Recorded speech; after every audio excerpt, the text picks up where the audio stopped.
Well, we're back. It's episode 1, season 3, episode 1, From the Ashes. It's been a long while, and who better to come back with? Who better than Canyon? I'll tell you who better than Canyon.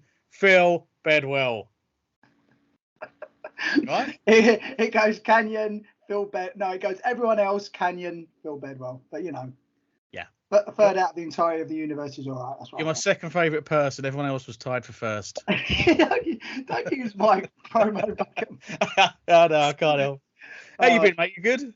Yeah, I'm doing really well, thanks, mate. I've been looking forward to this all day. I was a little bit late getting here. Sorry about that. But yeah, no, I'm really excited. Thank you. It's an absolute privilege to be back on your podcast. And I'm so happy you're doing your podcast again, because I'm not just saying this, it's one of my favourite ones to listen to. I really enjoy the way you question wrestling and not just like, what was your favourite match? Who are you? You know, like you're actually asking really insightful questions. You can see you've done research and stuff in what you were doing. So I really appreciate that, and it, you know, means the most to me that we can sit here today on your premiere third season and watch the match back where I tried to probably give myself hepatitis C.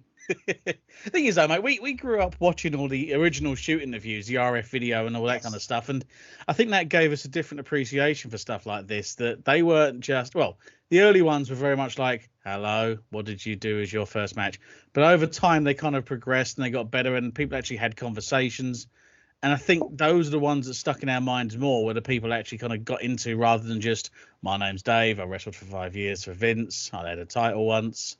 Well, I think the worst thing for me was, and I'm shooting here, RF video. The guy never did any sort of research. He was just like asking standard questions, and a lot of the time, especially towards the end, a lot of the wrestlers doing interviewing became quite confrontational with him, because he wasn't showing them any respect in knowing their careers. Sheiky was probably one of the best ones because he was drunk or high off his gourd. But you had then the kayfabe commentaries by Sean Oliver. Yeah, he's now sticking loads of them up on YouTube, trying to get people to buy his stuff. But I think, and he's doing the podcast with Nash at the moment, and his stuff is just like, he's a funny guy.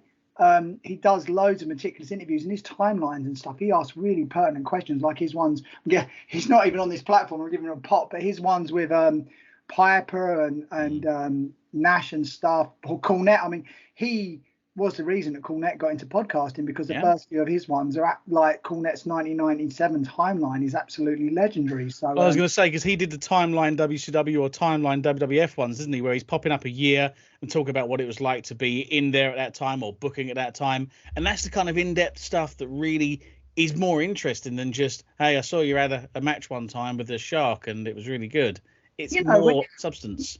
Yeah, I mean, this is it. When you're talking to a lot of these people, they've worked so many thousands of matches. They probably haven't got a clue, you know, like it was just a night for them. You know, it's like you need to, if you actually get the wheels are turning. And for me, if it's just going to become a hit piece or like a shoot where you're slagging everyone down, you're just pushing negativity out into the universe. If it's like you're talking about why something happened or the thought that went behind it, and someone's speaking from it in a positive light, then you know how you book something, how you work a match, how you put a match together, how you deal with an angle, how, you know, these things all excite me and interest me. And if it's just going to be someone spilling their guts and tearing down all the other wrestlers, it's just sort of like when you get that situation of there's some, you know, everyone at this party's a dick, but then it's like everyone at the party's a dick except you. Yeah, you're probably the dick.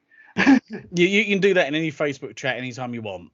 You know, this is it. I'd rather do something that's constructive and positive rather than just, you know, even like when you've got stuff like Cornette and that, who really rips into a lot of the current product. It's only like us, because a lot of the time he's really desperate for something that motivates him and makes him emotional. I'll talk about certain films to be sad, they're not as good as they could be, but when I see something like Top Gun Maverick, I'm like, this is what I want cinema to be. When I watch a few things that have been happening on WWE recently, I'm like, this is what I remember. Not that I'm nostalgic for the old stuff, I understand wrestling has to move forward, but I want to see stuff that's positive and constructive. But it's just no interest in me just to slag stuff down. Yeah. Well, speaking of nostalgia and explosions, let's get on to the topic of the podcast. So yeah, we did the inaugural one on your podcast where we reviewed our match with the boys, which was a lot of fun. How's that done so far? Numbers? I expect in the thousands, yeah? Yeah. About it's just done over 1,000. Actually, no, it's just come up over to 500 at the moment, I believe. 499 people got back to me and they said they liked my bit, and one bit said they liked your bit, and that was weirdly named Piash. So. Yeah, it's just my stalker. No, it's been doing really well. The thing is, as well, it's like I'm building up the quantity of people again, but really, when I get all the feedback, I always say I really do appreciate it, and it's just. I think people like the inner workings, but also like the fact we weren't just using it as a hit piece and actually saying what motivates us. And people aren't even involved in wrestling without completely destroying kayfabe. Really like the understanding, and I'm intrigued about how you put together what is pretty much an ad-libbed stunt performance, if you want to put it like that, and with emotion and crowd work. Absolutely, and the correct answer is a lot of drugs. That's how. But yeah, so on to this one. So this was, I think, 2005 or 2006. Oh God, one of them. We'll be 14. So, yeah, 14. My dad picked me up on that. He was like, "You're stupid, aren't you?" Yes, Dad. So this was to step it back when we first started out, and this was in 1998. We didn't have our first tag match till 99. And our first tag match was in EWW, Extreme World Warfare at the time. And over the years, that company kind of came and went. But when this came back the year prior, they put us into a 4-way match. So there won't be many people listening to this that aren't wrestling fans, but in case you're not, basically 4 people in that match, anything goes, everyone's fighting for everything. Whoever kind of survives, it wins. It was elimination as well. And that came down to myself and Justin Richards after you were eliminated, and after I won and became the champion. My wonderful celebration was cut short by my best friend and my tag team partner dumping me on my head twice. Probably the stiffest pile driver. Well, yeah. But in that match, I always remember, if anyone gets a chance to watch that back, there's a bit where Justin does this move on you where he sort of he hammerlocks. No, he twists your arm. Like, he did the Jim Breaks lift and lifted me up and uppercutted it on the way down. Oh man, I still remember that. I was like, oh my God. I popped out and back in again. Thanks, Justin. Love you, but bloody hell. But that was that. Justin used to get extremely frustrated in matches that weren't one-on-one because too many moving parts. And the more that match went on, the more frustrated he got. So I got it at the end of it. So yeah, that was fun. It's got rolled up. You got your arm kicked out of the socket. Sorry about that. That's like a reoccurring theme. I think this match must have been quite refreshing for you because for once I got like beaten up a bit. You got the worst of it. So this was the idea was, and this was the kind of discussion we had with management at the time. We were going to do a best of 3 series. And the idea would be that they would be escalating as the series goes along. Little did we know we'd actually kind of escalate halfway through. And this is the second match of the 3. So the first one, we had what was quite a self-indulgent match in that sense. We were doing very Japanese style. It was great. It was really enjoyable, but it wasn't for the fans. I think that was the biggest mistake we made. So going into this one, we knew that we had to make it a bit more something of a spectacle. Yeah. This was billed as an extreme warfare match, meaning no countouts, no DQs, weapons allowed, anything goes, just go for it. And they said, you've got anything up to 30 minutes, go out there and do your stuff. Now, as a prelude to this, to add to the heat and the veracity of the hatred in this, we'd done an angle previously where this was the night I lost the championship, actually. Oh, yeah. That I was doing a promo in the ring. Phil blindsided me, beat me down, used sports tape to tie me to the ropes in like a crucifix position. Oh, I kicked you. Oh, yeah. So I was completely defenseless. My then girlfriend got in the ring to try and stop Phil. Phil threw her to the floor, grabbed hold of a chair, and just absolutely obliterated it over my head, and then kicked me in the balls as hard as humanly possible. The problem being that I'm taped to the ropes, so I couldn't clutch my balls. All I could do was hang there and whimper. And Phil left the ring and left us both laying there, and that kind of set it all up. And I never forget, because after that moment, a lot of the fans actually said, "Yeah, okay, that was actually really uncomfortable." The whole thing, which was good. That's what we were going for. But they were like, "Yeah, that's pushing the envelope to a point there. That was uncomfortable." And it's like, not as uncomfortable as it was for me. Well, the thing is, I mean, I cannot take my mind back there, but my attitude is it's sort of like a lot of people, even here, like EWW had families there. It was a really weird crowd. You had a lot of families, but you had people who were very much into the ECW hardcore smart fans, which means that they're smart to the business, but they want to be entertained. But sometimes people will try and be like, oh, they understand all the inner workings, so they want to see the strings that the magician is pulling. So I think probably our attitude was people knew we were friends, but if we hit each other in the angles and made it look quite grim, people would start to question, oh, maybe there is some real sort of like working hatred there, I guess. But my only issue now, what I would say to people is, if you want to kick someone in the balls, it's about someone selling it, like making it look like it hurts. You can hit someone as hard as you want, but if you really do knock them out, a lot of people still think it's being faked anyway. So there's no point. You're better off learning your craft and making it look like it hurts. Or, as I like to say, have it snug so you can feel it, and you're acting like it's absolutely killing you, but it's like a hard sparring session. It's like 50-60%. I need to feel it. I can't be light as a feather. I wouldn't ask for that. I wouldn't give that out because I'm just not that talented. But on the other side of things, I'm really against people when they walk backstage, and I've seen matches where people are like covered from head to toes in bruises and cuts, and I'm like, what are you doing? There's no magic there. You're just really hurting each other in a business where people are looking for the wires. I think a lot of it as well was 2 years previous to this, we'd done the split in the FWA. Yes. And we'd been promised this wonderful feud and this big series of matches and stuff. And of course, that was just bullshit, basically, to break us up. And we never got any of it.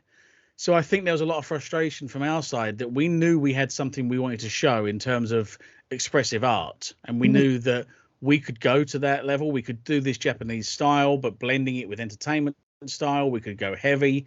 We could create something special. We never had the platform to do it. So I think there was a little bit of, I'll show you, we'll prove our points to this. And I think we went into this with that kind of mindset of like, we're going to show the wrestling world, one, what they've missed out on because of politics, and two, what we can actually do. And this raised our stock on the scene enormously. No doubt about that at all. At the end of the day, it was really annoying because me and you, when we first were a tag team, we were desperate to get teams into the FWA. And I'm not good, like I say, I can't just say I don't want to do a horrible shoot and bury people. But I was very much the attitude. It's like FWA. It's like, you promised us this, and you didn't even have the balls to say to me, we're not going to book you again because of your attitude. Whatever I had supposedly had done to cause that level of punishment. So for me and you, I was frustrated because you just got put into the family. Not that wasn't a good faction, it was. But you were the one just taking the bump. You were like the running bump. You weren't given a singles, which was ridiculous. I wasn't even given a T-shirt, mate. And it's sort of like, if you're going to say, right, for your attitude or whatever, or even just like, guys, you're taking up too much heat, and I want to push other people, and with you in this organization, we can't push other people because the fans want you. But that doesn't we weren't, I don't think we were arrogant. I don't think we had an attitude problem. I think we loved the business, and the fans, we were a commodity which you could make money and merchandise of. So why, just to try and cut a team out through ego, it meant to me like, well, at least DWW appreciated us and gave us a chance to prove what we could do, Exactly. So we go into this with a big backstory. The fans there knew what was going on. People outside of watching this knew what was going on. So there was a lot of people kind of seeing, okay, what's this going to be like? Because the previous one we've seen, they've gone a bit more heavy than we've ever seen. They're putting a lot more psychology into their matches than a lot of other people around. So this was our version of, do you know what? This is going to be our Funk and Lawler. This is going to be our Bret and Austin. This is going to be our Memphis. So we went in there with that, and we basically kind of said, it's nothing personal. We're going to put it in safely. We're going to hit each other safely, but we're going to feel it. And then we'll get to the details of the other stuff that happened during it. But yeah, we went in there with an idea to make this something special. So let's get on to it. Go on. If I remember rightly, the last one ended with you doing a dive off the stairs, right, onto me, and then I sort of stumbled. That was the final one. That's the final one with the dive. How did the first one end? Sorry. So the first one was when you gave me the kick to the back of the head and the sheer drop brainbuster. Oh. To which you said, make sure you tuck, and I went, yeah, all right, and I didn't. But Yes, you gave me the Ganso bomb, and anyone that's listening to this, you're like, what is wrong with you guys? There was a lot wrong with us, but you gave me the sheer drop brainbuster, and that was it. It was a pretty much a clean go over. Okay, I would change that these days, but yeah, no, I understand. Okay, so yeah, let's have a watch. All right, so we are here early on. I'll keep the sound down because the sound's pretty horrendous on this one. But can I full screen this, Phil? Does that manage to damage it or not? Yeah, no, I don't think it does. Have a click. Oh, Christ Almighty! Maybe you shouldn't full screen it. Looking at me there. Did it work? It is, but I've lost your thumbnail, so I'll keep it back to here. Okay, there we go. All right, so there we are. I'm walking around, very, very narrow. There are a lot of people in there that night, and the only reason I wanted to say this quickly was just we're going to cut my promo out that went ridiculously long, but it's like everyone needs to look at the fact that you are set as soon as you walk through that curtain. That is the most important part of the match. What is your character? Are you a star? You know, what are you displaying in that match? What makes people want to watch you? So doing that thing with a belt and very dodgy tie. The thing is, the minute you come out, especially with what you're wearing, you're immediately putting across, right, I'm a dislikable dick. You're immediately putting that across. So people understand what you're doing straight away. And that's the most important thing. Yeah. Get through this then. I cut a ridiculously long promo. Basically, I'm wearing pleather, which was big in the 90s. You're wearing pleather. You're wearing a Playboy bunny on your outfit. It's very clear you are a dickhead, basically, which is great because we haven't got to explain that to people. And the thing is that people, like I was always, when I'm a heel, I always I don't want to talk over your amazing entrance because it is. You're getting people to pop you. You're obviously getting people to cheer. There are always these days, especially, going to be people that cheer the heel. So I was giving them nothing to like about me. And if someone was cheering me, I'd go out of my way to insult them. So I'd make them look like a bigger idiot. Like, you can do that with someone's, will you be my friend? It's like, yeah, sure, I'll be your friend. And then you make them embarrass them and they hate you even more. So, I think there's too many people these days, wrestlers especially, that are frightened to be bad, fully bad. They still want to hear the cheers. They still want to get the recognition. Your recognition is to be absolutely hated. Even in my last retirement match, I wanted to be booed all the way back and be humiliated because I have got enough confidence to go, well, that's my job. I don't need to hear cheers. I don't.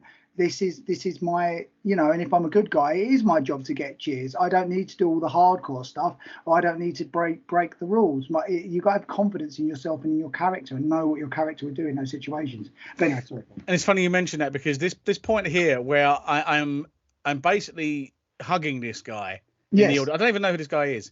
I do that for 3 reasons. One, because you were getting quite over as a heel at this point, and I was like, I need to make sure that I'm trying to get some people on my side because you were a likable heel in the sense of you were cocky, you were arrogant. People are going to gravitate towards that. So I had to make sure I was getting some support. Secondly, it was a little bit of, as I mentioned in the previous podcast, when I first went solo, I really had no confidence in my ability whatsoever. And I had little every now and then kind of crises of like, what do I do with my hands? This was one of them. And also, I knew what we were going into. And I was nervous as shit. So I hugged this guy because I'm literally at that point psyching myself up thinking, oh, boy, we're going to kill each other in this match. But look, you locked eyes. You're smiling, but you're not smiling with your eyes. You look like this is another important thing. We haven't lost eye contact. I can't really look. Even as you get in the ropes, you're right. You've looked to see where I am. So if you do a little taunt to the crowd, you're not going to be silly. And like I say, you're happy. Not happy. You're happy to see the people there, but you're not breaking eye contact with me. We're gonna have it. We're gonna have a fight, which is important. But this is something I was saying recently on a video as well about, when we started the match out, we didn't circle each other and do that walking backwards around the ring. We didn't even lock up. Bang, go straight into a fight. It's a blood feud. Why would we not go straight into a fight? I know. Thank you, mate. That's like, we hate each other. Fucking hell. Oh, excuse my friend. Yeah, they're going in a bit. Yeah. Oh yeah, yeah. No, that's good. I mean, we're hitting each other. There's no elbow points. There's no elbow points. It's all feet. Send me off. Yes. Sorry, I'm smart enough to try and get out of the ring. Why would I keep running the ropes? We haven't got into a running spot. We're just having a fight. And I'm straight after you. Exactly. That's one thing I hate is when people escape the ring and the person in the ring goes, "Oh, look at them going outside." If it's a war, when yeah. when we're on the outside, always hit each other as hard as you can. Yeah. Most important. Apologise later on. Exactly. Well, like I say, anyone I work with, I have that understanding. It's like I'll give stiff, which means I'll hit you hard, but I'll do it safe. I'm not going to hit you in the lower back. I'm not going to hit you in the nose or teeth, like that. I'm just going to drop an elbow right on the back of your shoulders. There you go. And as long as you're willing to take it back, it's fine. There's nothing worse than people that will want to lump you and then won't want to take it back. But it's an understanding, and really, it's close friends that can really get away with it. Whoa, that was aiming for your head. Nice. All right, cool. We've got a spot here, I can tell you that. Oh, God, I actually did a leapfrog. Now you can show my age. Oh, nice. Just caught me there. I almost fell on my ass. Oh! Yeah, I do love an atomic drop, reverse atomic drop, and a Rick Rude cell. Look at that Rick Rude cell. Beautiful. And again. But you see, stuff... Right, okay, this is important. That you are doing stuff that the crowd will understand and react to. I always... Probably shouldn't give away some really good spots here, but... anyone, even like families that have had to bring their kids along, always weirdly react to someone getting hit in the nuts on the top rope, atomic drop, reverse atomic drop. You know, on the outside, actually put it in a little bit stiffer so people can really sort of see it and feel it. You'll get reactions then, and that's what you want to get. You don't want to get the people who are there to actually see it. You want to get the people who have sort of been dragged along to enjoy it. Yeah, exactly that. Anyone watching this that's even 3-4 rows back can see that you're hitting a full-on metal guardrail, that I'm dropping all my weight on you, and even if they're not fully into it, or they're a little bit, these guys, they're watching this and they're going, okay, these guys are going for it, and we're not having to use barbed wire or light tubes. We're not having to use ridiculous neck bumps. No. 2 minutes into the match, we're just having a fight. Exactly. And like I think Cornette said it about like furniture happens by accident rather than setting up convoluted spots. Yeah, exactly that. Begging, like not forgetting hitting you in the nuts. It's so nice to see as well a beg off spot. You don't see that anymore. No. Show arse, you know. If we did have the sound on that. I show this to people on a regular basis. It's just the one on the head. Because I had this dumb idea. Yeah, Phil hit me on the back of the head with the chair, which is really dangerous. But knowing what we know about CTE now, it's interesting, isn't it? How many? Before we understood it, but yeah, I remember that shot to the back of the head. I just lay there and thought, "Whoa, that sucked." It wasn't bad. I wasn't like lost or anything, but I was like, "Oh, that was not enjoyable." See, my attitude here as well, when people go, "Oh, why wouldn't you go for the cover? He's beat." It was like we hated each other in a working way. So like it's adding to the damage, you know. This is it. It's not enough. We want to destroy each other. I've rocked you around the place for the past 5 minutes. You need to take a breather. Yeah, exactly. This is why now look at your pace. Your pace is slow, and you're getting your breath back. You're getting feeling back. I've been knocking the piss out of you for the past 5 minutes. You need to get that back. Yeah, exactly. We remember the moment of that child in the front row, didn't we, Phil? Oh God, yeah, he wet himself, didn't he? There was kid. There was a kid cheering. Like I say, a really mixed audience of families and like people there to see the violence. And there was a little kid, and a bit later on, he was like here. And then Paul hit the railing as hard as he could, and the kid sort of wet himself with fear. Again, not proud of that. Maybe should have enjoyed it a little bit, give it a little bit more to work with. But like I say, even though this is hardcore, we're not forgetting the fans. We're not becoming self-indulgent. We're making sure they're staying with the match. And, you know, not, like you say, going up through the gears. We're having a brawl. This is, I think we learned from our first one, and it's a lot less self-indulgent. Yeah, absolutely. But again, we've gone to the outside, not because of shortcuts. We've gone to the outside here to show the people this is personal. Yes. And again, this is another one of the stupid ideas that one of us had. Well, I could just kick you. I could hit you with a chair. Now, I'll tell you what, I'll combine the two. And I'll kick a chair into your face. Whoa. That was, like what they called a face wash? I forgot what it's a face wash, yeah, with the sandwich of the chair. I mean, I remember the noise that made. It was like a gunshot. It's like, I think, you know, like I've watched a lot of like old hardcore stuff recently, or like violent stuff where they'll just do the whole thing with punches, and I understand that, you know, a lot of Lawler stuff, a lot of Bruiser Brody stuff, but yeah, keep one foot in the past but one in the future as well. You know, you've got to make sure that you're appealing to today's audience, but also not doing so much that no one can top it, or to top it you've really got to start injuring yourself. You need to be doing it, don't forget the rules of your universe, rules of your universe. But the thing is, as the match goes on and we see it, it's not only chairs we use, it's not only brawls on the outside we use, we do a ton of other stuff. Trying the hard way, you and I. Yeah, so at this point I'd busted open and was barely bleeding. So the old school mentality is, if it's not bleeding, let's make it bleed. So I'd said to you before, and if I don't start bleeding, well, just punch me in the cut. Weirdly, I don't bleed very well. Yeah, unfortunately, I bled all too well. Oh, this is one of your favourite bits, Phil. Made up for it. Oh, like knee drop. Oh. When Phil knee drops me, my head does a 180 for no reason. I'm amazed how many knee drops I've dropped, and I can still like use my knee. Oh, is this the? Not yet. No, this is the one I struggle out of. Good stuff. Like I say, you're still keeping the fight alive. You're still, even though you've taken, you know, I like this because it's an arrogance and also a viciousness that's bringing you back into the match. I feel like you've not had enough. And, you know, like I say, we're working it. It's not just going from one spot to another. There's things to join the dots, which is so important.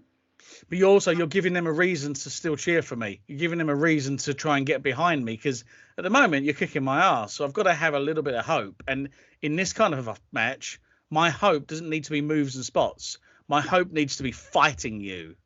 I honestly think these days, the more I watch matches and the more I sort of refine my style, matches shouldn't be. You can have a few spots, but for the most part, the crowd don't follow it as much, and it doesn't feel as organic. You really want to let people.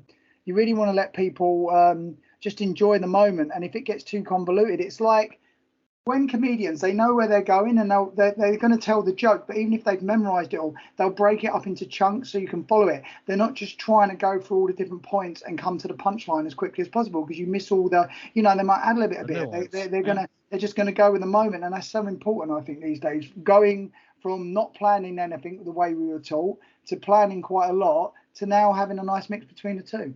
Yeah. Now, important point here for anyone watching this, Jim Cornette mentioned this recently in one of his podcasts. The most important thing when you're doing the figure four around the ring post spot is the recipient to make sure they grab the person that's putting it on's leg so they don't bang their head on the floor. Yeah. I didn't do that. Luckily, Phil used the railing, but I didn't. I'm sorry for that. I didn't grab your foot properly. That's all right. Luckily, you didn't donk yourself. Time, and I knew the railing was there. The thing is, it's sort of like, I'm sorry, I think Jericho did it and buggered it. He put his legs around the wrong way. Yeah. Sorry, Phil says he's better than Chris Jericho. Shocker. I wouldn't argue that at the moment, but to be honest, but there you go. But yeah, I mean, it's, again, you took your time with that. That's why it didn't go wrong. And I didn't fight back. I knew what was coming. Take the spot. I've taken a shot to the balls. Why would I be struggling out of that? It gives you time to put it on so they can see what's coming.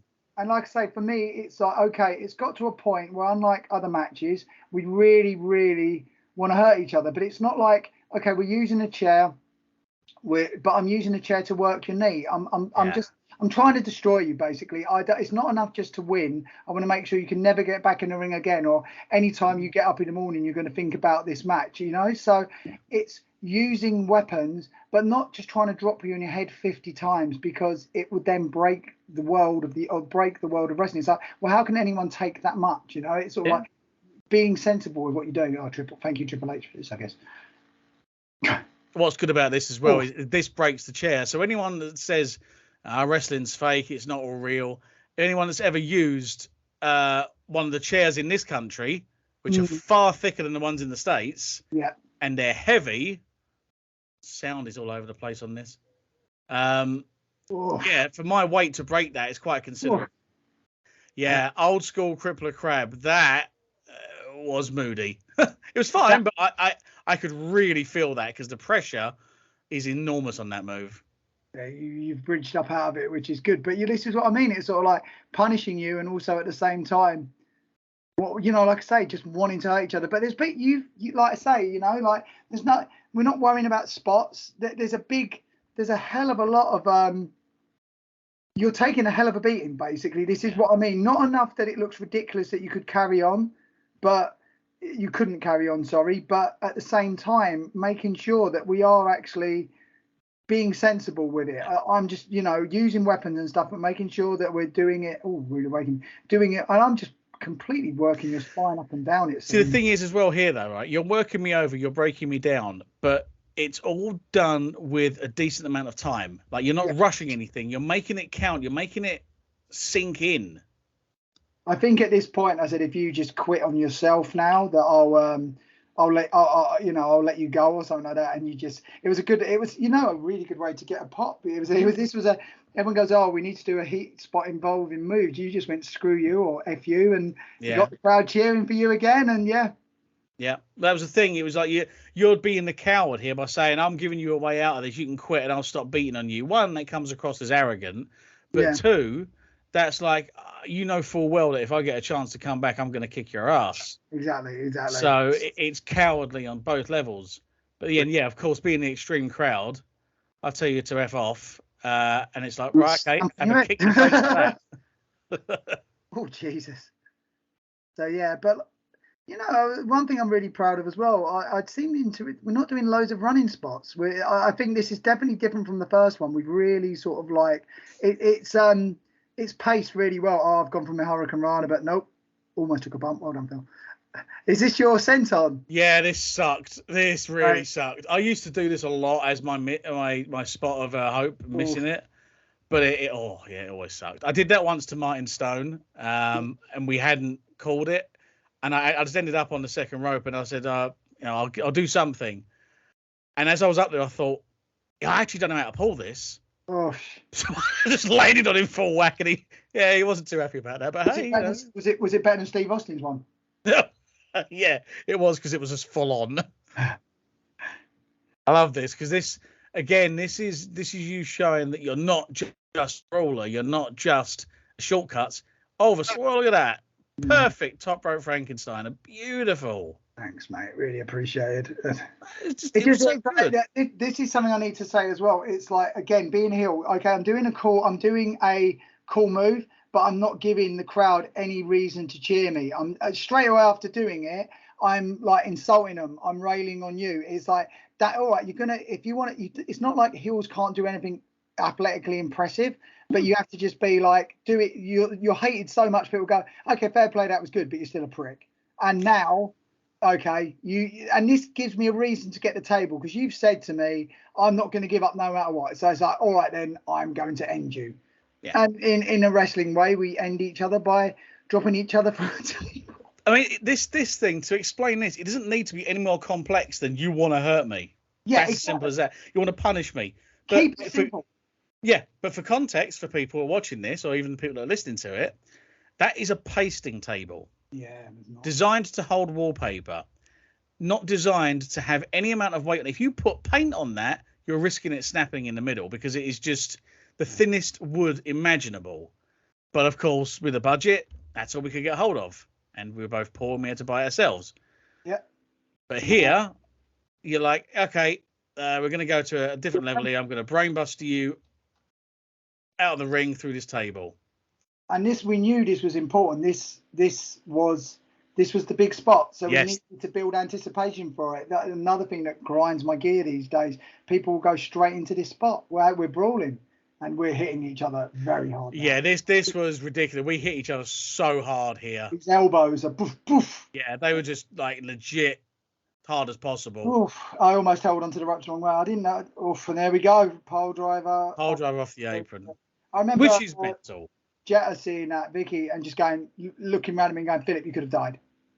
Just like, nothing else about it. You could have straight up died. And it's just like, but you took complete, you took complete care of me, like there comes a point in wrestling where you can weigh up all of the, filming me maybe doing something now. You can weigh up all the averages and go, okay, but sometimes in art, you have to just go, fuck it. I'm sorry if you've got to bleep that, but you've just... No, it's fine. This is what I think in this match. It's sort of like, I cared about you this much and my art and the work, that I'm like, well, we need to make something memorable here. And it was my first ever blade. The chair hitting me afterwards didn't hurt it either. But for me, it's sort of like there was a point where I realised I was going to blade, and I think blading is overdone now. You had been kicked in the balls, as you said earlier on. I'd insulted your then girlfriend. I'd beat her up. I'd beaten you in the first match. So it's like if you look at it, not just a singular match, but 3 matches. The first match was heat. The first match was me beating you up and making you try and quitting yourself. So the second match is about me showing my arse. It's about you getting your revenge. Maybe not all the way, because it's got to lead to the third match, but you've got to.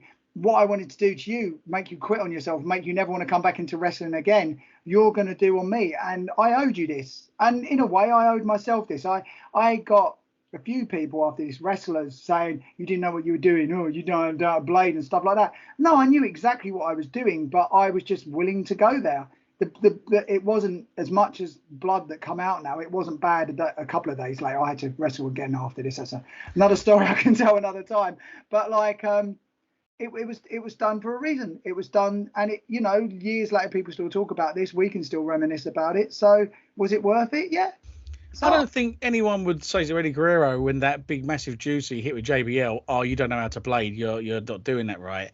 In War Games 92, when Dustin Rhodes was just a crimson mask, I don't think anyone would have said to him, oh, you stupid, you overbladed there. It's purposeful for the purpose of what that purpose is. Sometimes you've just got to close your eyes and feel it. He's got to close your eyes and feel it, yeah. But the other thing as well, like with this blading spot as well here, we knew that we had to make them want to see the third match. And you have to take it to another level. People might look at it and go like, oh, it's a bit much. Well, no, because it's about telling a story. You look at Die Hard. John McClane kills a lot of guys. He's a cop. You could look at it and go, Jesus, you shouldn't be killing people. Well, to be fair, he did. They did kill loads of people in the building. They did take over the plaza. They did threaten to kill his wife. He's got a justification for being a bit pissed. So that's why I've got the justification to try and do you serious damage. But this is making them understand, oh, okay, this good guy, this white meat babyface, he's willing to go to a dark place to do what he's doing. Then all of a sudden that adds a level to it.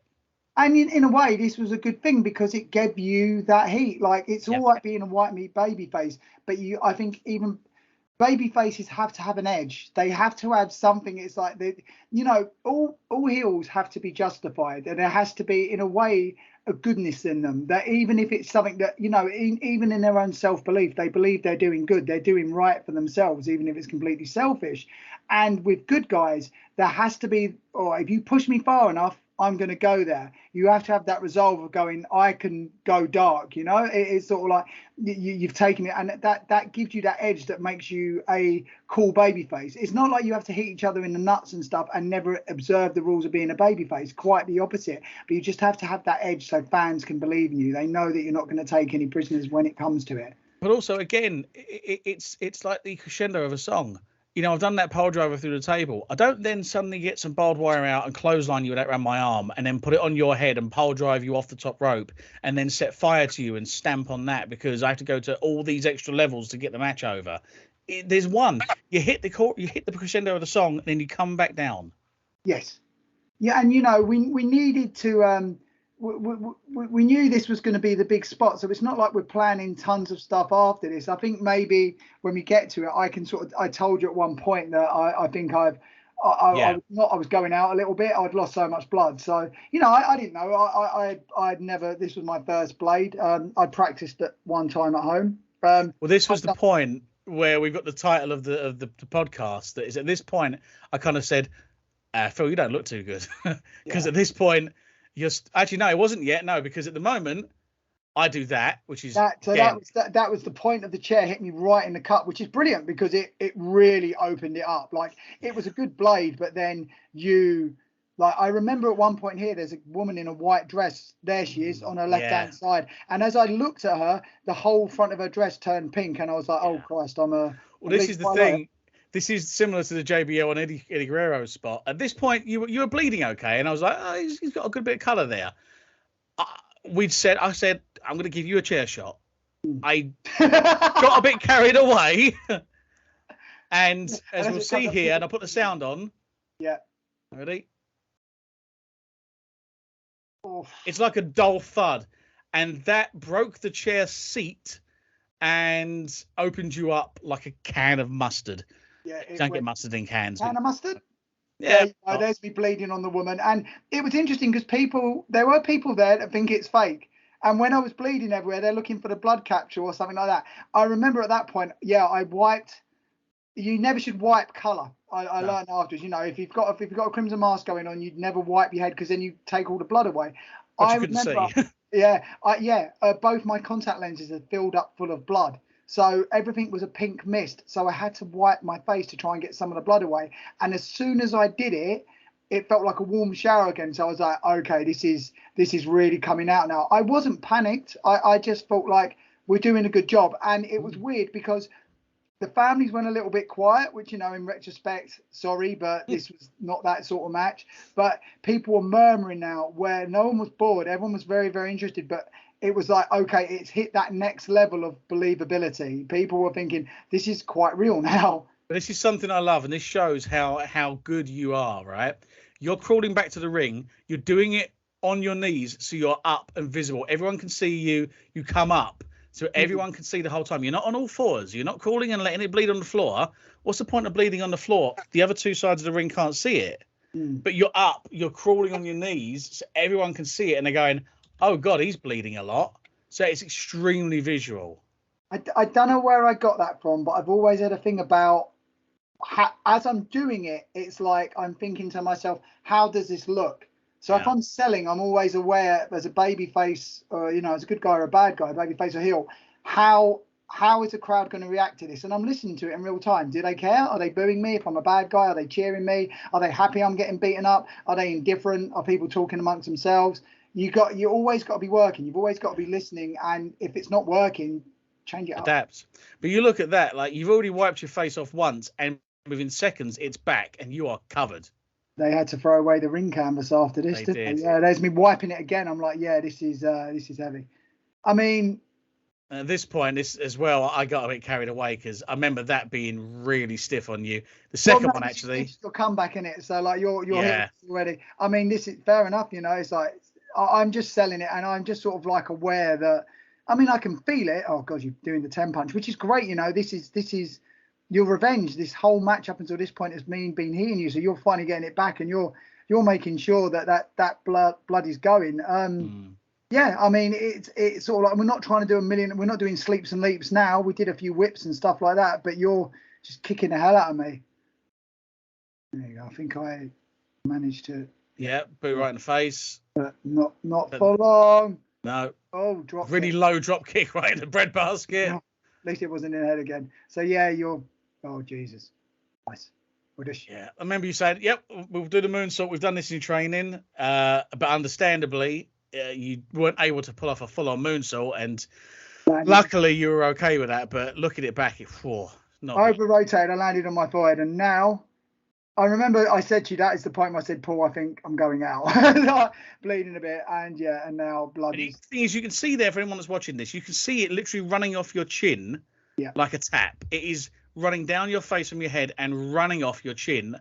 I mean, I've not seen a juice job like that. People talk about eddies and they talk about mooters. Scale. I mean, that's up there at the top. You're literally already laying in a pool of your own blood within seconds. It's at that point I remember saying to you at this point, like, mate, are you okay? You're like, yeah, fine. We're good to keep going. I was like, I don't know. I was getting considerably worried at this point. The ref's getting considerably worried at this point. The ring crew are getting considerably worried because they're like, we're not going to be able to use this canvas again. Yeah. There we go. And oh God, it's like the thing is as well. I was sort of glad that we went home a little bit early. We had to call the end it because there can come a point where you'll beat on the heels so much it starts to turn you almost bad guy because it's like, oh come on, it's like they'll get sympathy. So it's doing it at the right point. So, but look at your sell of this. Selling outwards, arching your arms, showing your body up to the crowd to show that it's hurt your back. So many people miss out on that now. They just dead sell it. it just frustrates, and you keep selling it, you know. It's like if you're bleeding or whatever, it's like this is one of the few times where I can sort of be collapsing and dead setting. But even though, look, one leg is up and stuff, you're selling exhaustion and fatigue, but you make sure, look, dragging me to my feet. It's important that you're just not, oh God, you're not just going into the somewhere Ross Jones is crying. You're not just going to the next spot. You're just, now it's my turn to get punished, you know.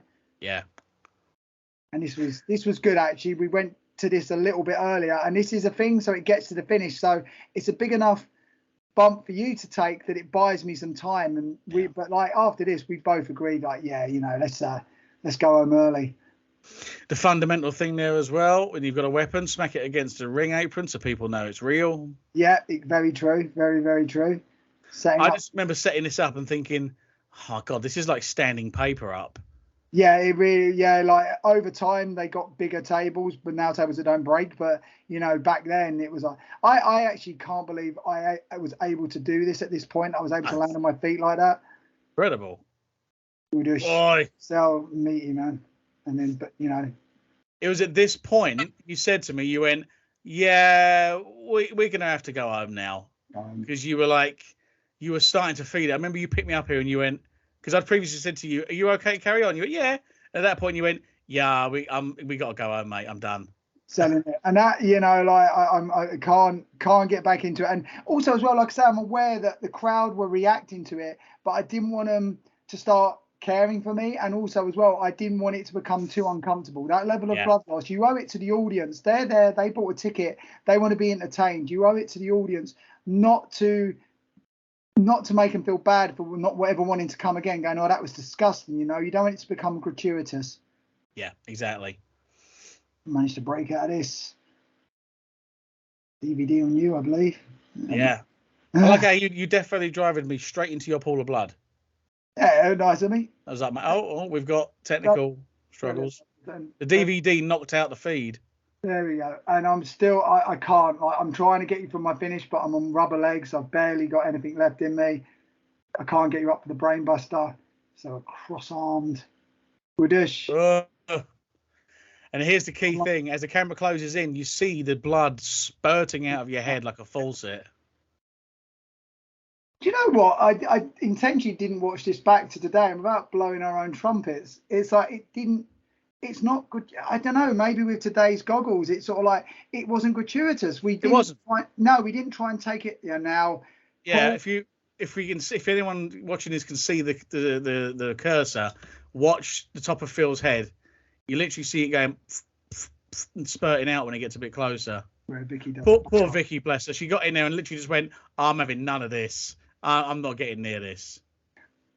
So we needed to come up with an angle why people were stamping on me, why people would want to see a Paintsville, try and do a third one. And it's sort of like, well, we need to give them a taste of the level of violence. And look, like, this is your sort of about, like, it's an Austin moment in a way. You're like, that's not enough. You're like, you want to beat me up. You want to keep on going. You're enraged. So it's like, Jesus, Paul's kick ass. You can only push Ash so far.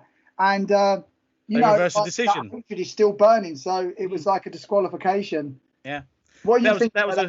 Honestly, on our part, that was a really good idea because they wanted to see me get my retribution. I got my retribution and it was snatched away from me. You still haven't won the match. You won. Yeah. You won the battle in a way, but you didn't win the war. I basically, even though it's a really interesting way of putting it, especially in EWW, even in an Extreme Rules match, Paul got disqualified. Yeah, which is incredible as an achievement, isn't it? But also, I mean, and then obviously I just get angry now and just call him an arsehole or whatever. But yeah, I mean, at the end of it, like, I'm standing tall as such, but I look like I've been through a war. Yeah. You have been through a war and almost killed, but even on the way backstage, you still held your hand up to say, I still won. So people are like, they want to see that now. Being helped to the back and having a limp arm held up and stuff like that. I remember, like, the next day. So the next day I was being a good guy. So I was just wearing my newbie trunks. So I put my pleather trousers in a bag and bin bag. And then, so the day after, I was living. No, I was living in a flat at that point. my bachelor pad, and I put the pleathers in the shower with me and like started to rinse them down, and it just smelt of steak. It just smelt of raw steak because the amount of blood. And even though they were pink bunnies, they always, after that, they looked quite cool because they always had like a visible blood stain on them. Yeah. So it was all like, this match made my trousers go extreme. But I never forget when I got backstage. Obviously, I rushed straight away to see where you were, make sure you were okay, and I couldn't find you anywhere. And I walked past what was the bar area of the nightclub, and the woman that was working on the bar came out, and she walked out and saw me and screamed, and I was like, Jesus, I'm not that bad, do I? As a facially. But she looked and she went, "Oh my God, are you okay? Are you okay? What's happened? Where?" And I was like, "What do you mean? What? I'm fine. I'm looking for Phil. Is he okay?" She went, "But you're covered in blood." And I looked down and I was pink from your blood. You'd lost that much. It's a little bit. It's the only thing annoying with that filming. It was like whatever the club lights were slightly orange or pink, right? It was the red canvas made it worse. How much blood is in there? Yeah. The red canvas reflected and made it a lot worse. But and then remember you then wandered out of a massive plaster on your head, a big pad, and you just went, "What?" I was like, "Are you okay?" And you went, "Yeah." You know, it was, and this is the thing. Like even to this day, I'll say this to everyone. I've always managed to finish all my matches. I can't actually, like anyone I've ever worked with. If I ever hurt anyone in a match, I feel absolutely terrible about it. I will hit hard, and you will hit hard, but at the end of it, it's like we were both able to move the next day, and I'm not breaking kayfabe in doing that. You know, you must understand that people, like, they work a lot of times a year, so anyone that sort of beats themselves up heavy enough that they can't move the next day, it's like, guys, what are you doing? Like, you're really like this on like a scale of 1 to 10 is up there, like a 10 out of 10 on like levels of brutality. But I actually worked the next night, and if it wasn't for someone saying to me, duck a clothesline and punching me in the head, right, I think I called that in, and splitting me open again, we would have done a match, and I was just doing an opening match as a babyface. You can work up and down the card. It's like, but you know, be sensible with what you do, make people believe it, but at the same time, you're helping each other in there, yeah? You're looking out for each other. I said to you, Paul, this is going a bit far now, you know, I feel a bit rough. And we looked after each other, even though we were absolutely paneling each other. So, you know. Well, that's the other thing as well. You know, we had intended to do more. We had planned to do a few more things before the finish. When you said, I can't do anymore, we need to go home. Okay, let's go home. Let's jump straight to the straitjacket lung blower and let's go home. We're done. That's what I mean. We can this is so important as well. There was no like, I've got to get my shit in. Oh, you know, it's like, I'm not going to bury people. I understand it, and it's like, look, I get this, right? I understand. When I was coming up through the business, there was a few times in backstages with me where people were coming up to me, sometimes helpfully, sometimes unhelpfully, giving me advice, and I listened to it all. I thanked them for it. Some of it I used, some of it I've not ever used, some of it Mal Sanders I've never stopped using. But it's sort of like, for me, it's you know, you take what's useful to you, reject what is useless, but always keep it in your back mind, because even if in the back of your mind, because even if you don't use it now, maybe 10 years down the line, maybe you'll be talking to someone else in the locker room and you'll pass that on, and that will be like eye-opening to them. All I'm saying is, like, even if you don't want a very long career, even if you want to leave this very quickly or whatever, don't understand that as soon as you stop wrestling, that your body's going to start working again and everything's going to be normal. You've got to take care of yourself long term, you know. Yeah, it's people remember moments. People don't remember a body of work, like the minutiae of it. They remember moments. You might remember how they made you feel. Exactly that. The two things with that match as well, like you said, you worked the night afterwards. We went up to, like, I was like Northampton or something, and you worked that night. So Sunday, which was 2 days afterwards, I did a TLC match. Yeah, I was a little bit sore, but not anything that slowed me down or anything. I was a bit tired by Monday, but that was it, because every shot was safe. Everything we put in was done safely. All the moves were done safely. Your head was nowhere near the floor with that pile driver. That suplex through the table, I landed perfectly square. And that was the difference. We looked after each other and we knew how to work. Yeah, it was an extreme match, and it's more extreme than most matches I've seen. But no injuries. We didn't come out of any problems. Because, again, it's like the analogy I always use of the magician on stage. If he actually cuts a woman in half and there's entrails and blood all over the floor and he goes, ta-da, he hasn't done anything impressive. He's committed murder. It's when he pulls a woman apart and goes, look, and then puts her back together again. You go, well, that's clever, isn't it? I think the thing, yeah, and I think the thing that did me, that caused me to have to slow down for a while in my 30s and stuff, wasn't the style I was working or the people I was working. Unfortunately, when we were coming up through the business, some of the rings were bloody shocking. Like well, there's still some of them. For the most part now, if the company I was working for, if they've got a crap ring, I just won't do it. Or like I'll really order the match. Back then, me and you, as a new breed or trying to make a name for ourselves, feuding with each other, it didn't matter what the ring was like we would give it our all. And I think that's the biggest thing as well. Be sensible to each other, but also understand your working conditions. If that ring isn't safe, then don't kill yourselves. Like, you can understand that you can work a match and give the crowd a satisfaction and enjoy it, and not have to I'm going to land on my head and the spring's gone.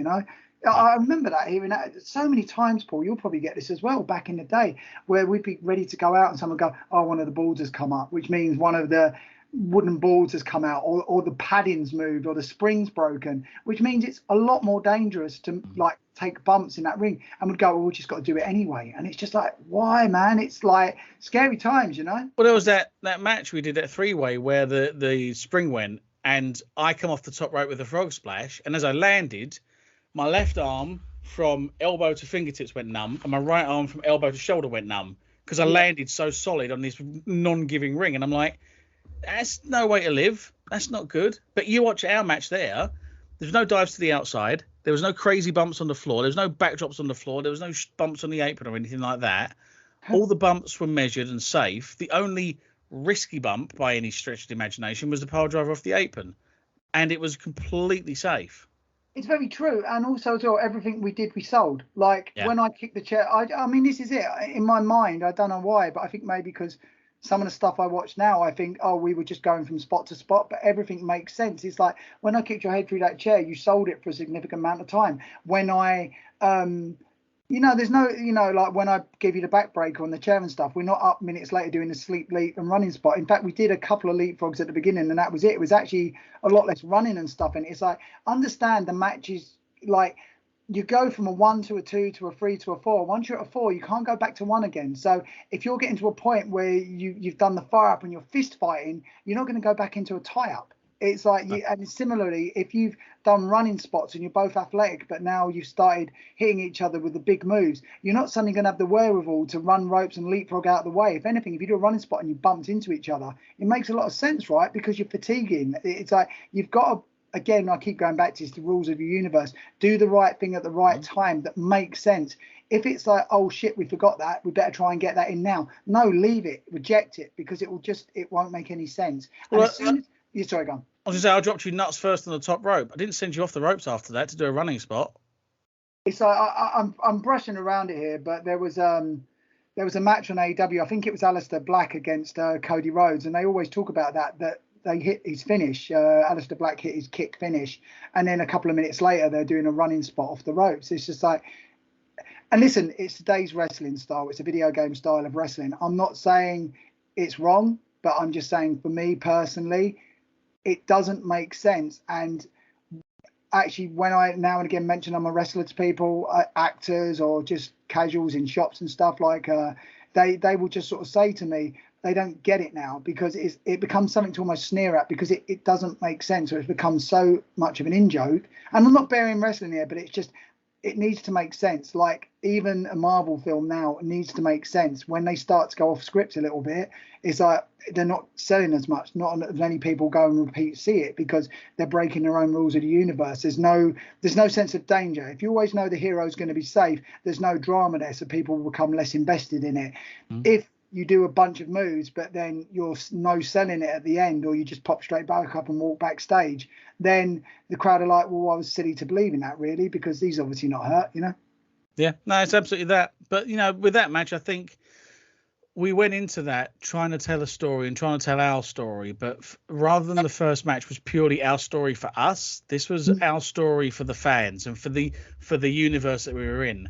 And I remember after that match, we had a lot of people contacting us that were I'm aware that we were still doing a particular amount of stuff because we'd left the FWA, Mm. and they were like, oh my God, these guys are still around, and oh my God, look what they're doing now. And it got a lot more eyes on us again, and it really kind of reinvigorated us for quite a few more years. And I think it earned us a lot in the eyes of a lot of people. Yeah, exactly. And that ultimately, this is a very good point you raised there. Why are you doing it? Are you doing it? But like, don't get me wrong, don't half-ass it. Never assume the crowd knows who you are. And even if it's a small crowd or a massive crowd, they've all paid to see wrestling. So give them a good show. But on the other side of things, pick your spots. Is this going to get you notoriety? Is this the night where you need to pull all the stops out because this is going to get you a lot more bookings, sell you a lot more merch, make you a figurehead? You know, and not stealing it. Not, I hate saying it, stealing the show.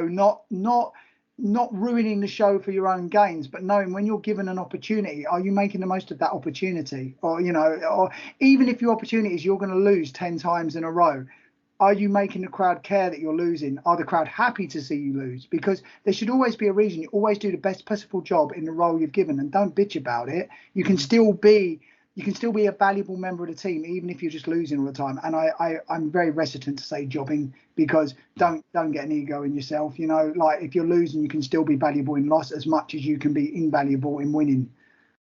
That's absolutely right. Everyone's got their place, and your place can change. You can be opening match one night, and you can be main event champion 6 months later on. Everyone just needs to play their part. You've got a part for that point in time.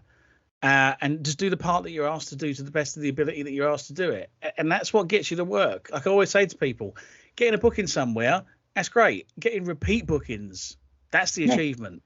And also as well, it's sort of like, why are you doing this? Are you doing this for yourself, or are you doing this to get more bookings? Are you doing this to get a buzz about yourself? Are you making yourself marketable? Are you hate to reticent to use this, but are you building your brand? Yeah, because you're your own advertiser. If you're just doing stuff that's self-indulgent, people will go, they're self-indulgent. And it's like, why would I watch something that you're doing for yourself? I want to do something that involves me.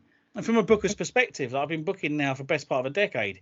If people are working just for their own highlight reel and just for themselves or to pop themselves, I've got no interest in using them, because I'm putting on a show with 10, 15 people on it for a bigger purpose, for some other thing and various things in that. If you're not wanting to be a part of that wider script, why do I want you in my movie? And it's like anything that motivates you. It doesn't have to be wrestling. Watch as much wrestling as you can, all the older stuff and that. That's what I still to do this day. But I'll watch a film, I'll read a book, I'll listen to a bit of music. And if something really moves me, I'm like, why did that move me? What happened?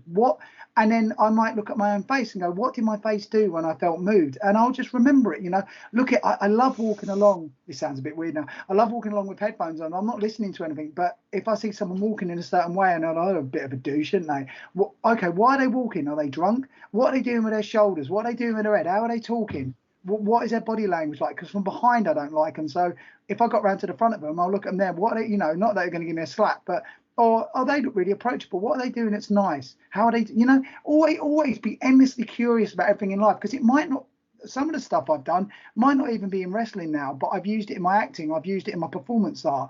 There's such, human nature is human nature, emotion is emotion. So stuff I've learned in wrestling, I still use to this day. It's like, it's endlessly inventive and endlessly entertaining. You can always learn something if you're willing to. If you close yourself off and just go, it's not about me, then you won't learn anything, and that's a shame, because you're not going to stop developing. And I think the one final thing I'll put onto that as well is, with that match, is what we did in that match. We worked for that crowd, not at that crowd. Yes. I've seen a lot of people these days, and I pick them up on it when they're on my shows, that they perform at the crowd. It's basically, hey, we've got this act, we're going to do all this stuff, sit there and watch it. And they just do stuff, and people sit on their hands, they don't react, and afterwards they're going, bad crowd. It's not a bad crowd at all. It's nothing to do with the crowd. It's not. Some people have even said, it's just this place, it's just this company. It's nothing to do with that at all. It's your work style is not what they want to see, or you're not asking them to come on the journey with you. That's what you do wrong. What we were doing there was working for them. You were falling on your ass. You were being embarrassed. They wanted to see that. They wanted to see me come back and have some fire and do some damage to you. We gave them all that. and then we took them on the ride of me getting beaten down, getting beaten up, getting taken advantage of, because that got them emotionally involved if they cared about me. I got two things to say. Sorry. First one is like, I now listen, like the whole time. If I'm watching something, what makes me excited, this is why I love watching live shows, because live is completely different from watching it on TV, because you can see people unable to sit in their chairs. You see kids so full of excitement when a match ends or an interval, they start jumping up and down on the spot and trying to play wrestle with each other because they're entertained, they're enjoying themselves. They're not just looking at each other like, what did I bother to turn up for? You know, it's like they're sugar rushed and they've got to get all this enthusiasm out. That's what's important to me. When someone comes backstage and goes, oh, you know, all they're talking about is how well they hit a move or whatever. And it's like, oh, we had a great one. They give each other a hug. I'm like, did you hear the crowd? And they're like, no, neither did I. And that's not me being a dick. It's like, if you're not entertaining them, I mean, not all matches are meant to be like fully bringing the house down. But if you're not entertaining them, then why are you doing it? And also the thing that I want to say as well, I want to thank you most for in that. Not only did you entertain the crowd, we listened to the crowd, yeah, fair enough. But you also took care of me, you know, even though it looked like we were brutalizing each other. And I'm sorry, you know, we weren't on the Instagram here thanking each other straight after the match, but like we did. You took care of me, you know. And I actually think we kept up kayfabe quite well. We didn't like thank each other online straight after it or that, you know, because no one needs to read that. You took care of me when you needed to, and we kept the mystique alive as well. Yeah, absolutely. We want to get people buying into it. So why would they care about the final match if it's all about emotion and heat? If we've killed all the emotion and heat by posing backstage of each other, hugging, going, "Oh look, he's got blood on him."